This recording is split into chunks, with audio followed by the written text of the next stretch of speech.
그러면 2교시 그 영상의학 진단요를 살펴볼 건데, 앞 시간에서 단순 영상, 특수 영상, 핵의학 영상으로 나뉜다라고 말씀을 드렸었죠.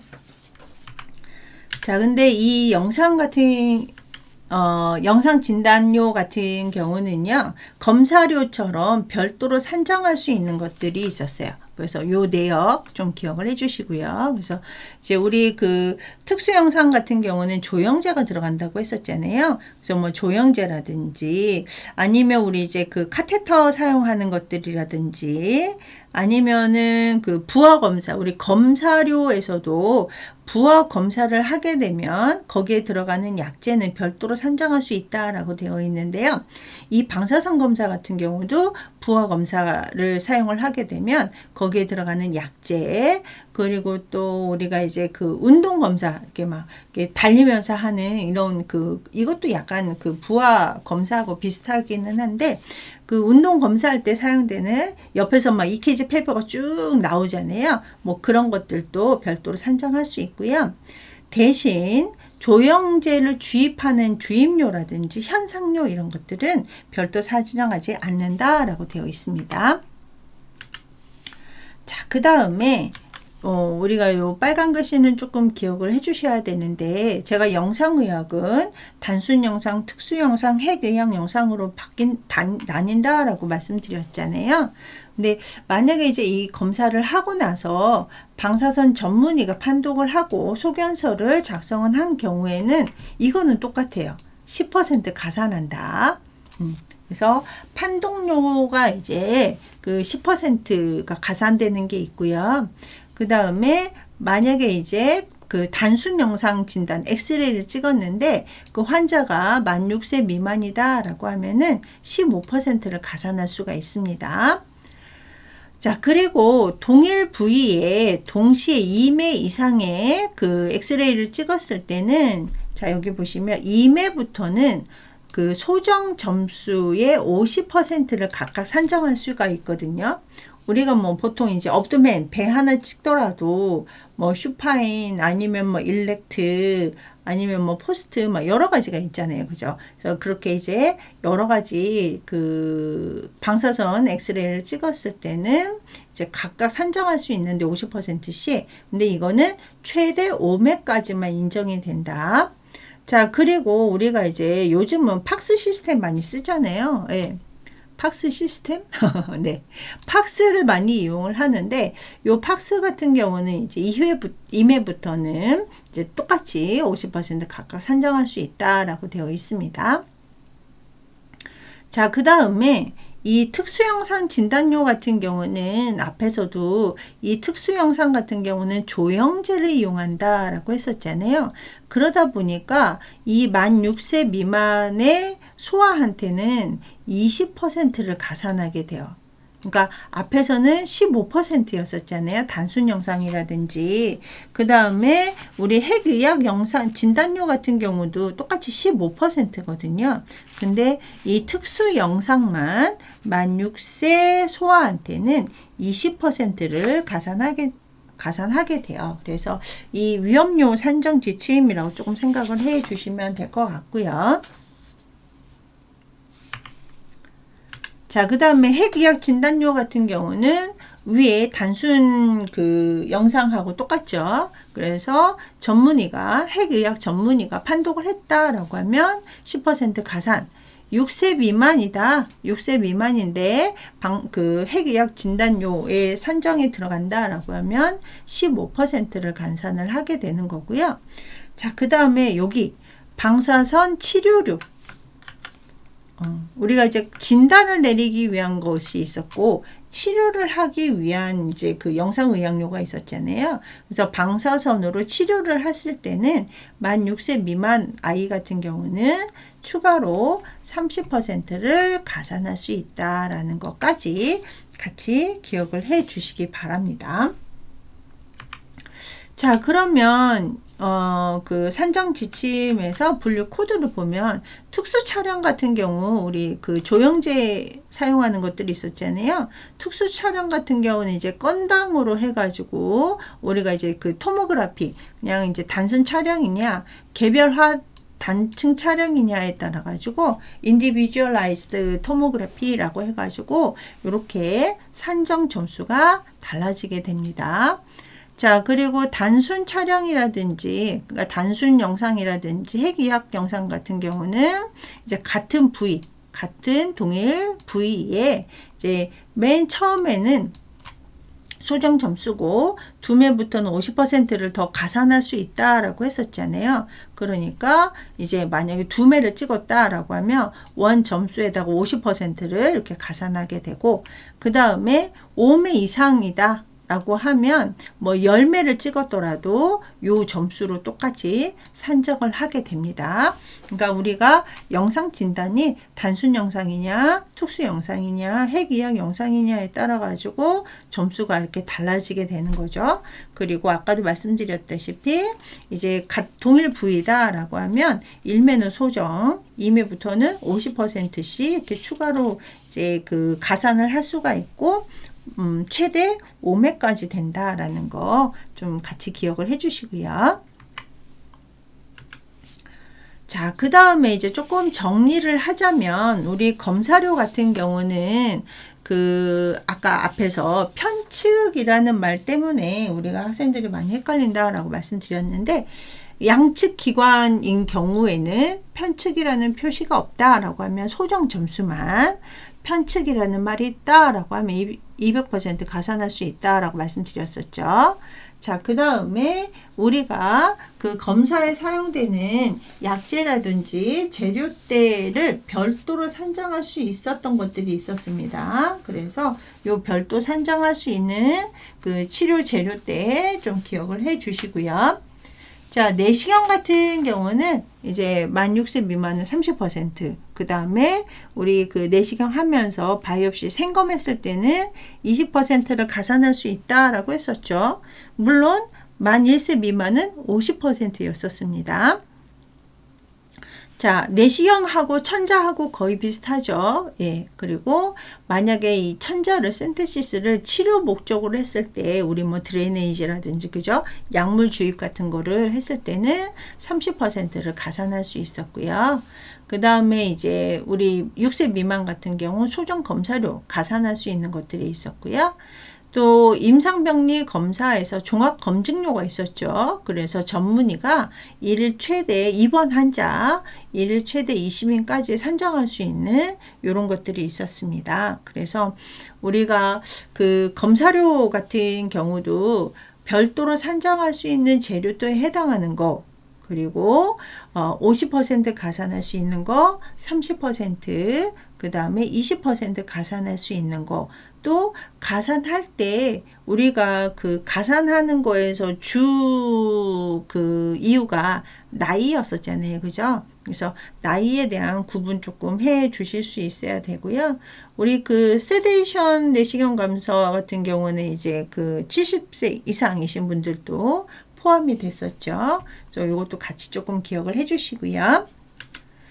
자, 그러면 이제 투약료, 조제료에 대해서 조금 살펴볼 건데요. 이제 지금까지는 이제 검사료에 대해서 살펴봤고, 투약하고 조제료.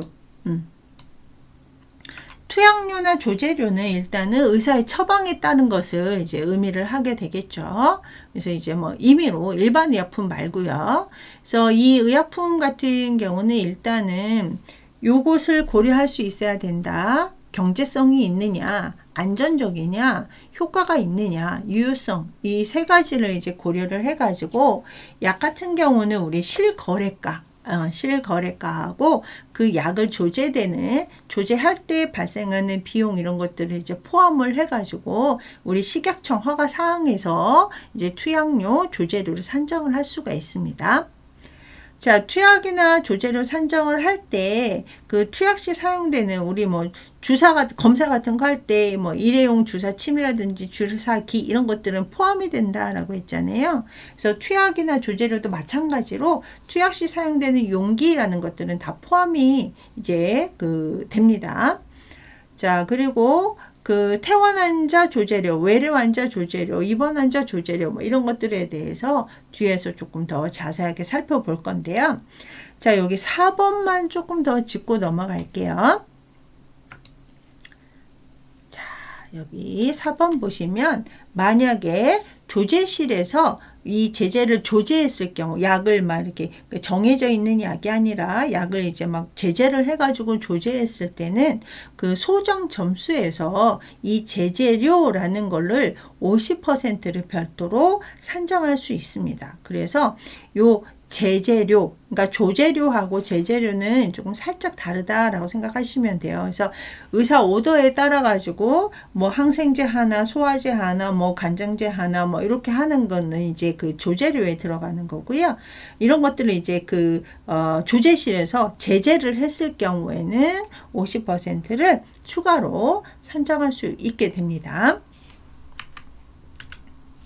자, 그 다음에 우리 이제 한방 외래 퇴원 환자 조제료가 있는데, 우리 의약품관리료에서는 한방 쪽에서는 의약품관리료가 산정이 되지 않았었잖아요. 우리 지난주에 배웠다시피. 근데 한방 쪽에서 조제료가 있어요. 예, 조제료 같은 경우는 여기 보시면 약사법에 의해서 죄송해요. 외래 환자라든지 퇴원하는 입원 환자에게 요양기관인 한방의료기관에서 한의사의 처방에 따라서 조제가 이루어졌을 때는 요 한방 외래 퇴원 환자 조제료라는 것들을 산정할 수 있다라는 거. 그러니까 우리 학생들 의약품 관리료하고 이 투약 및 조제료는 이제 한방 쪽은 이제 산정할 수 있는 게 있고 산정할 수 없는 게 있다라는 거 조금 기억을 해 주시고요. 그 다음에 우리 퇴장방지 의약품이라고 해가지고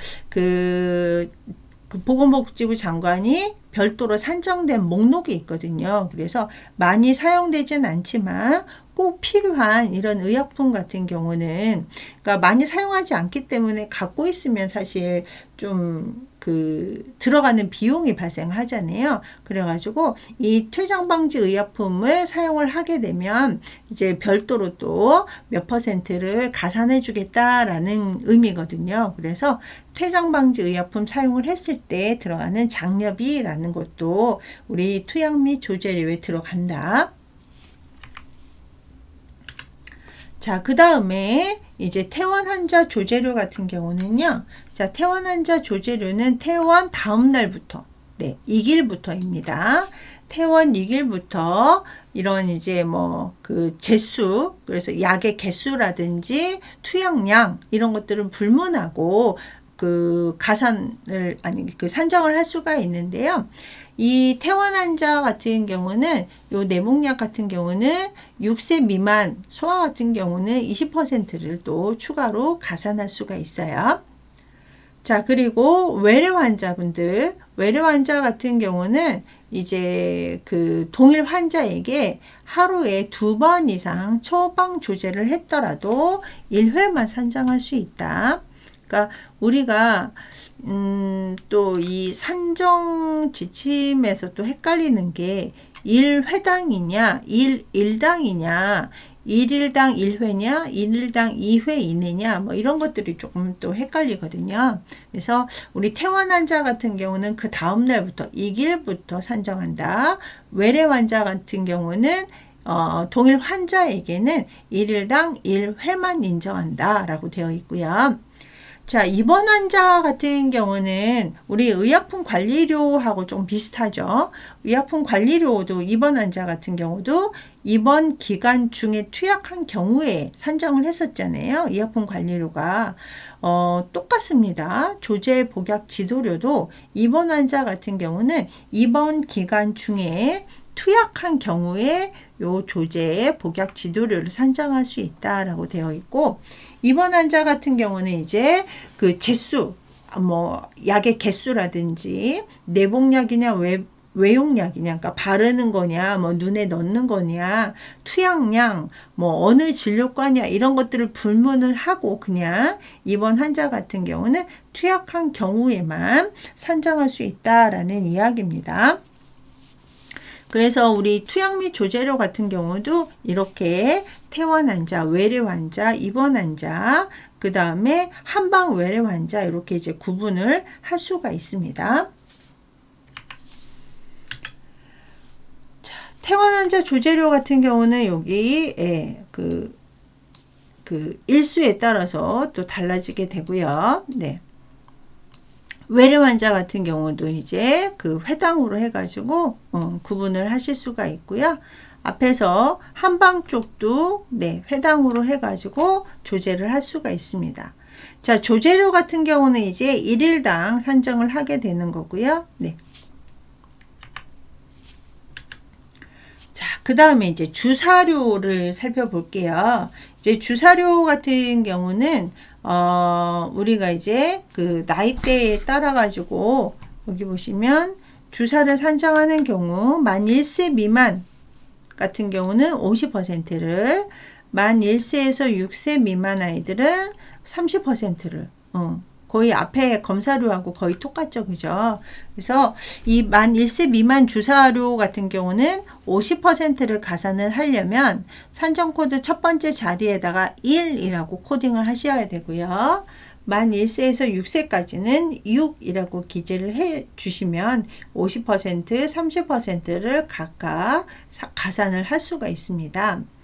그리고 위에서 보면 이제 주사 시 사용되는 재료대나 수혈할 때 사용되는 이런 것들은 별도 포함되지 않는다라고 되어 있는데, 여기 보시면 이제 그 산정 코드가 이런 경우 같은 경우는 이제 정맥 내 유지침이 있잖아요. 뭐 젤코라든지 이런 것들 같은 경우는 실구입과에 의해서 별도 산정된다까지 그냥 추가로 좀 기억을 해주시면 될 것 같고요. 제가 참고로 이제 피내 주사, 우리가 이제 학생들이 조금 헷갈려하는 것들 중에 하나가 피내 주사, 피하 주사, 그 다음에 정맥 주사, 근육 주사, 놓는 위치를 조금 헷갈려 하는데, 피내 주사 같은 경우는요, 이 피하 지방, 그러니까 이제 그 피부에서 피하층 위쪽에 진피에다가 놓는 것을 피내 주사라고 하고요. 피하 지방에 있는 피하층에 있는 주사 같은 경우를 피하 주사라고 합니다. 그리고 가운데 혈관 쪽에다가 놓는 주사를 정맥 주사라고 하고요. 우리가 혈관에다가 직접 놓는 주사가 이제 정맥 주사 1회 정맥 주사가 있고, 또 우리 수액 같은 거 놓는 경우가 있잖아요. 예. 그래서 이렇게 구분이 되고요. 이제 근육에다가 놓는 주사가 있는데, 자, 보시면 이제 뭐 피내 주사 같은 경우는 우리 보통 이제 스킨 테스트라든지, 그러니까 항생제 피부 반응 검사라든지 알러지 검사, 그래서 이제 여기 보시면 약물에 대한 과민성 검사 같은 거를 할 때 이제 피내 주사를 하게 되는 거고요. 피하 주사 같은 경우는 이제 뭐 백신이라든지 우리 그 DM 당뇨 있으신 분들 같은 경우 인슐린 주사 맞으실 때 피하 주사에 맞게 되는 거고요. 그 다음에 이제 정맥 주사 같은 경우는 우리가 뭐 손이라든지 팔꿈치 이런데, 물론 이제 여기가 원활하지 않으면 뭐 목에다 놓기도 하고요, 뭐 발에다 놓기도 하고, 예. 뭐 여러 군데에다가, 그러니까 혈관에다가 놓는 것을 이제 정맥 주사라고 하는데, 우리가 보통 수액 많이 맞거나 아니면 이제 그 혈관을 통해서 응급 상황에 빨리 약이 흡수될 수 있도록 하기 위해서는 또 정맥 주사를 놓게 되는 거죠. 자, 그리고 근육 주사 같은 경우는 우리가 뭐 예방접종이라든지 뭐 진통제라든지 뭐 이런 것들, 그리고 또 뭐 항생제의 일부 같은 경우도 또 IM 인트라 머스큘라 근육 주사를 놓게 됩니다. 자, 참고로 여기 보시면 이제 12개월, 그러니까 이제 1세 미만 같은 경우는 이제 엉덩이 주사를 잘 놓지 않게 돼요. 자, 이거는 이제 참고 삼아 보시라고 했고요. 자, 여기 보시면 이제 그 정맥 내 유지침이라고 해가지고 한번 그림을 보여드렸습니다. 자, 그러면 주사료에 대한 것들을 마지막으로 조금 정리를 하자면, 얘가 또 시험에 자주 나오는 문제이기 때문에 요 PPT 한 챕터는 조금 암기를 해 주시기 바랍니다. 그래서 여기 보시면 이제 아까 앞에서 본 것처럼 이제 뭐 피하 주사냐, 아니면 이제 IV 같은 경우 일시 한 번당 IV냐, 아니면 점적 주사냐에 따라서 달라지는데요. 여기 보시면 이제 IM, 인트라머스큘라 인젝션 같은 경우는 얘가 이제 시험에 잘 나오죠. 네. 그래서 IM 같은 경우는 외래는 하루에 한 번만 산정할 수 있고요. 입원 환자 같은 경우는 하루에, 그러니까 여러 번 주사를 놨다라고 하더라도 2회까지만 산정을 합니다.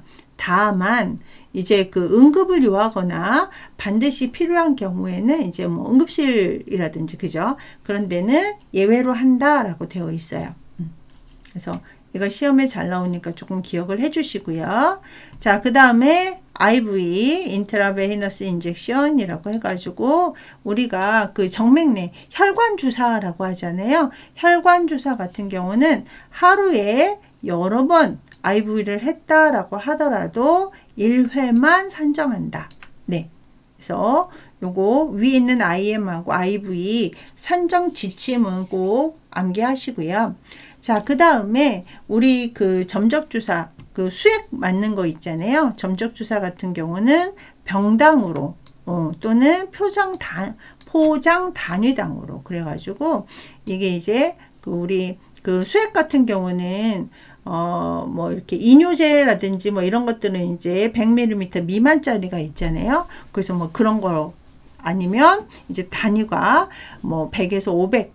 그러니까 우리 보통은 이 그 수액 그 세트가 100cc짜리, 500cc짜리, 뭐 1000cc짜리 이렇게 있단 말이에요. 그래서 이 병당 또는 포장 단위당에 따라 가지고 이 정맥내 점적 주사는 그 산정 지침이 또 이제 그 점수가 달라지게 됩니다. 자, 그리고 앞에서 제가 그 정맥내 유지침은 이제 그 따로 또 얘기를 했었잖아요. 실구입가에 따라 가지고. 그래서 정맥내 유지침을 사용을 했을 경우에는 개당 또 이렇게 산정 점수가 있고요.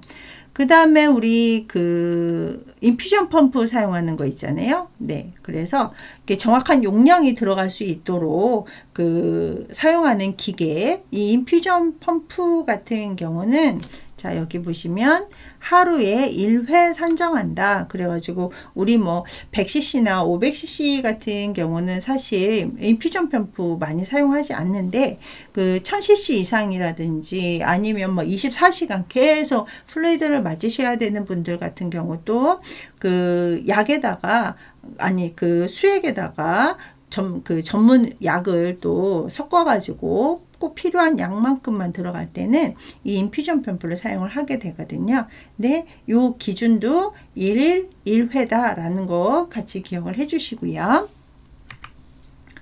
자, 그 다음에 주사료 산정 코드를 좀 살펴볼게요. 그래가지고 앞에서 말씀드린 것처럼 이제 그 IM 같은 경우 이제 서브큐타니스 피하라든지 인트라머스큘라, 그래서 근육내 같은 경우는 외래는 1일 1회, 입원 같은 경우는 IM 같은 경우는 아무리 많이 맞아도 1일 이내 2회 이내만 산정할 수 있다라고 되어 있고요. 자, 그 다음에 우리 정맥내 일시 주사 같은 경우는 1일 당으로 산정할 수 있다라고 되어 있고요. 우리가 또 여기 보시면 이제 심장에다가 인트라 카디악 인젝션이라고 해서 심장 내 주사 놓는 것들이 있거든요. 이런 것들은 보시면 이제 점수가 이렇게 달라지게 되는 거죠. 그래서 우리가 보통 이제 그 주사료 같은 경우는 이제 1일당 몇 회까지 인정이 되느냐, 요게 잘 시험에 나오니까 좀 기억을 해 주시기 바라고요. 자, 오늘은 여기까지 공부를 해 봤고요. 이어서 문제풀이 해 보도록 하겠습니다. 자, 그럼 이번 주 공부한 내용에 대해서 문제를 풀어 볼게요. 자, 이번 주 내용은 이제 검사료, 그 다음에 영상의학료, 투약료, 주사료에 대한 문제 한번 풀어볼게요. 자, 총 10문제인데요. 자, 보시면 1번 검사료 산정 지침에 대한 설명으로 옳은 것은 이라고 해서 1번 검사 항목에 편측으로 표기가 없더라도 대칭 기관에 대한 양측 검사는 소정 검사료 200%를 산정한다 이렇게 되어 있는데 편측 표기가 없으면 소정 검사료를 이제 산정할 수 있어야 되고요. 편측 표기가 있을 때에만 그 소정 검사료의 200%를 산정할 수가 있었죠. 자, 그 다음에 정답이 2번인데요. 외관이나 이제 축이나 간단한 계산상 검사치를 얻는 경우 이런 겸사 같은 경우는 이제 따로 산정할 수 없다라고 되어 있는데 요 정답 이거고요. 그 다음에 3번 동시 부위 방사선 촬영 시 최대 3매까지 산정할 수 있다가 아니라 최대 5매까지 산정할 수 있었죠. 자, 그리고 4번 전혀 수연료 같은 경우는 종변 가산율을 산정하지 않는 게 원칙입니다. 그래서 정답의 1번은 2번이고요. 자, 2번 검사 시에 별도로 산정할 수 없는 비용은 무엇이냐 라고 해가지고 정답은 1번. 그 항생제 검사할 때 우리 스킨 테스트 같은 거 하는데 스킨 테스트 같은 경우는 별도로 비용을 산정하지 않고요. 그 다음에 2번, 3번, 4번. 그래서 뭐 그 내시경 검사할 때 사용된 인화제라든지 부하시험 시 사용된 약제, 그 다음에 이제 우리 안기능 검사할 때 사용된 형광물질 이런 것들은 별도로 산정할 수 있었습니다. 자, 그 다음에 3번 우리 1번 문제하고 조금 비슷한 문제죠. 편측이라는 표시가 없는 경우에는 양안에 대해서 실시할 경우 그 수가 산정은 소정 수가에 해당한다. 그래서 3번에 대한 정답은 1번이었고요. 자, 4번 만 6세 이상의 소아에게 센테시스 천자 검사를 실시했다. 그러면은 소정 점수의 몇 %를 가산하느냐? 자, 우리 뭐 천자도 그렇고 내시경도 그렇고 30%였었죠. 자, 그 다음에 5번 검사료에서 소아 가산율에 대한 내용으로 옳지 않은 것은 이라고 해가지고요. 1번 신경학적 검사, 그래서 일반 검사를 했을 때 만 1세 이상 만 6세 미만 소아에게는 소정 점수의 30%를 가산했었습니다. 자, 그 다음에 내시경 검사에서 만 6세 미만의 소아에게는 소정 점수 30%를 가산한다. 얘도 맞았고요. 3번 천자 검사를 할 때 만 8세 미만의 소아에 대해서는 소정 점수의 30%를 가산한다 라고 되어 있는데 이 8세가 아니라 만 6세였죠. 그래서 5번의 정답은 3번이고요. 자, 6번 일반 생검 같은 경우는 만 6세 이상의 소아에 대해서는 소정 점수의 20%를 가산했었습니다. 자, 그 다음에 6번 방사선 촬영을 하였을 때 당해 요양기관의 영상의학과 전문의가 판독을 하고 판독 소견서를 작성하였을 경우에는 소정 수가의 10%를 가산할 수 있었습니다. 자, 이 다음 중 가산할 수 없는 항목은 이라고 되어 있죠. 그래서 흉부 촬영이라든지 투시 촬영이라든지 단층 촬영 같은 경우는 영상의학과 전문의가 판독을 하면 10%를 가산할 수 있는데요. 이 C암형 같은 경우는 이 C암형 같은 경우는 소정 점수를 더 10% 가산할 수 없었습니다. 그래서 6번의 정답은 4번이 되고요. 자, 7번 조제료에 대한 설명으로 옳지 않은 것은 이라고 해서 1번 퇴원 2일부터 그 다음 날부터 산정한다. 맞죠? 자, 그리고 2번 내복량은 1일당 산정하는 게 아니라 1회당 산정했었어요. 그러니까 7번의 정답은 2번이 되는 거고요. 자, 그 다음에 3번 보면 제수나 그러니까 뭐 약의 개수라든지 투약량은 불문한다. 맞았고요. 그 다음에 동일 환자에게 1일 2회 이상 처방 조제하더라도 1회 산정한다 라고 되어 있었습니다. 자, 그 다음에 8번 외래에서 원내 조제를 받을 수 없는 질환은 이라고 해서 원내 조제 받을 수 있는 요런 대상자가 어떤 사람인지 아느냐라는 문제죠. 그래서 1번 정신질환으로 자신을 해할 우려가 있는 환자는 원내 조제 받을 수 있었고요. 그 다음에 2번 인공신장 투석 당일날 받은 처방 이런 환자분들도 원내 처방 가능하고요. 자, 정답은 3번 우측하지 골절 후에 외래 내원에서 처방을 받은 OS 환자가 되겠죠, 그죠? 이런 환자들은 원내 조제 안 되죠. 예, 그래서 원내 처방 가능하고요. 그래서 8번에 3번. 자, 4번 보시면 3세 미만 환자로 38도 이상 고열인에서 이제 응급실에 내원한 환자 같은 경우는 원내 처방 가능했습니다. 자, 9번 입원 환자에게 입원 기간 중 투약한 경우에 산정하는 그 조제 복약 지도료는 어떤 당 수가 산정한다 라고 해가지고 정답은 2번. 입원 환자는 1일 당으로 그 조제 복약 지도료를 산정할 수 있었습니다. 근데 입원 환자 같은 경우는 입원 기간 중에 투약한 경우에만 1일 당으로 산정할 수 있었다. 자, 10번 마지막 문제죠. 주사료 산정에 대한 이런 설명에 대해서 옳지 않은 것은 이라고 해서 이 주사료 산정 문제 같은 경우는 이제 시험에 자주 나오는 이런 문제인데요. 자, 1번 보시면 근육 주사는 외래 환자인 경우 1일 1회 산정한다. 맞습니다. 자, 그 다음에 피하 주사는 입원 환자의 경우 1일 2회 산정한다. 예, 이것도 맞습니다. 2회 이내죠, 그죠? 하루에 한 번이면 1회라고 하고 2번 이상이라고 하더라도 1일 2회까지 산정할 수 있고요. 자, 그 다음에 3번 정맥내 일시 주사는 입원 환자의 경우 1일 2회 이내 산정한다 라고 되어 있는데 아니죠. 1일 당, 그러니까 1일 1회, 1일 당으로 산정한다 라고 해야지 맞습니다. 그래서 10번의 정답은 3번이 되고요.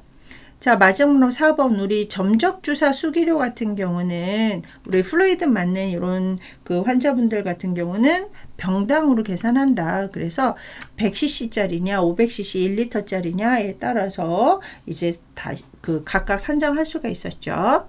자, 그래서 오늘은 이제 여러 가지 공부를 했죠. 아, 죄송해요. 여러 가지 공부를 했죠. 검사료에 대한 거, 의학에서 이제 단순 특수, 핵의학 다 이제 산정 점수가 달랐었고요. 투약료나 조제료에 같은 경우에 대해서도 공부를 해봤습니다. 자, 우리 학생들 이번 주도 수고하셨습니다.